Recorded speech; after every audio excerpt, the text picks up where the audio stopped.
Morning friends, जय श्री कृष्णा। असनावर में हमारी पहली सुबह हो गई है और आज तो सुबह सुबह ही सरप्राइज़ मिल गया। देखिए दीदी सुबह सुबह बना रही हैं यहाँ के मशहूर गर्मा गर्म बाफले। पर ये बाफले सुबह के नाश्ते के लिए नहीं बल्कि माता रानी के भोग के लिए बन रहे हैं। किस किस को दाल बाफला पसंद है कमेंट में ज़रूर बताना। तो सस्पेंस खत्म करते हुए आपको बता दूं कि मैं असनावर क्यों आई हूँ। दरअसल मैं यहाँ प्रसिद्ध राता देवी माता मंदिर के दर्शन करने के लिए आई हूँ। हम सब ने प्लान बनाया कि दीदी के हाथ के स्पेशल बाफलों का पहले माता रानी को भोग लगाएंगे और फिर वहीं सब मिलकर खाएंगे। तो बस खाना पैक हो चुका है और बाहर वैन भी आकर खड़ी हो चुकी है और अब हम सब निकल रहे हैं माता रानी के दरबार के लिए। हम सब वैन में बैठ चुके हैं और ये देखिए फ्रेंड्स, रास्ते का नज़ारा, चारों तरफ सुंदर पहाड़ और कितनी हरियाली है।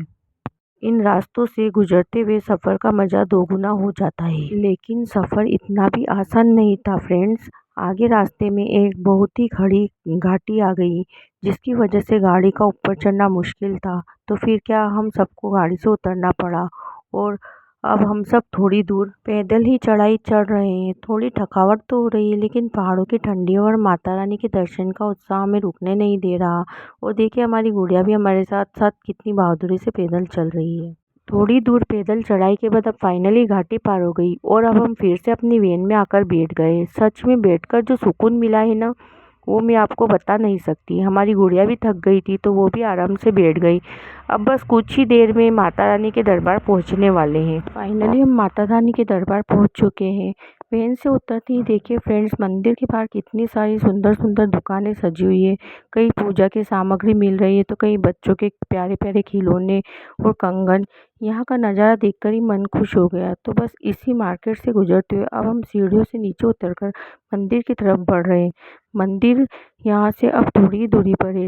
सीढ़ियों से उतरने के तुरंत बाद ही मिल गए छोटे छोटे प्यारे से बकरी के बच्चे।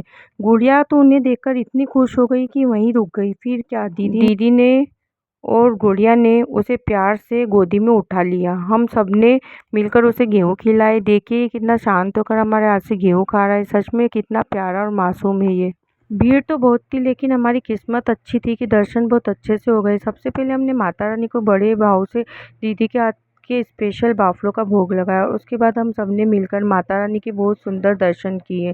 चलिए आप लोग भी घर बैठे बैठे माता रानी के सुंदर दर्शन कर लीजिए। माता रानी के दर्शन करके मन को जो सुकून मिला वो शब्दों में बताना मुश्किल है। जय माता दी।